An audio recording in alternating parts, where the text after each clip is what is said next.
बिस्मिल्लाहिर्रहमानिर्रहीम। अस्सलाम वालेकुम। एक ऐसी मछली जिसकी कीमत लाखों में भी नहीं बल्कि करोड़ों में है। आखिर इस मछली की इतना महंगा होने की असल वजह क्या है, इंशाअल्लाह इस वीडियो में हम इसी मुतल्लक जानेंगे। बलूचिस्तान के साहिल जिला ग्वादर से एक क्रोकर नामी मछली पकड़ी गई थी जो कि 1,34,00,000 रुपए से जायद में फरोख्त हुई। इसके बाद माहिगीरों की एक टीम ने 18 क्रोकर मछलियां पकड़ी थीं, लेकिन ये मजमूई तौर पर 8 लाख रुपए तक फरोख्त हुई थीं, जिसकी वजह उन मछलियों का वजन कम होना था।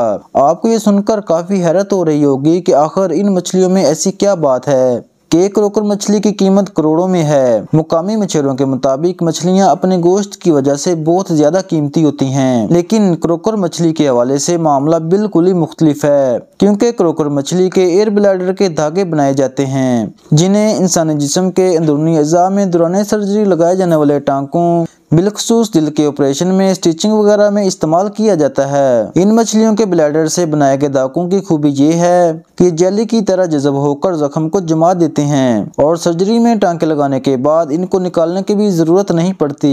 इसके अलावा क्रोकर मछली के एयर ब्लैडर से बनने वाले सूप को लोग चीन, यूरोप और दीगर सर्द ममालिक में इस्तेमाल करते हैं। इसे एक पुरतैश ग़िज़ा का दर्जा हासिल है। जिस्मानी ताकत को बढ़ाने के अलावा इसमें कैल्शियम ज्यादा होने की वजह से ये रीढ़ की हड्डी की मजबूती के लिए भी मुफीद समझी जाती है। इसके अलावा क्रोकर मछली के एयर ब्लैडर कॉस्मेटिक्स की तैयारी में भी इस्तेमाल होते हैं। मछुआरों के मुताबिक इस मछली को कर कर की आवाज की वजह से क्रोकर कहा जाता है, जो कि ये अपनी मादा को आवाज देने या दूसरे साथियों से राब्ते के लिए निकालती है, जबकि उर्दू में इसका नाम सवा है। तो ये थी आज की वीडियो। इंशाअल्लाह मिलते एक नई इंफॉर्मेटिव वीडियो के साथ, तब तक के लिए अल्लाह निगहबान।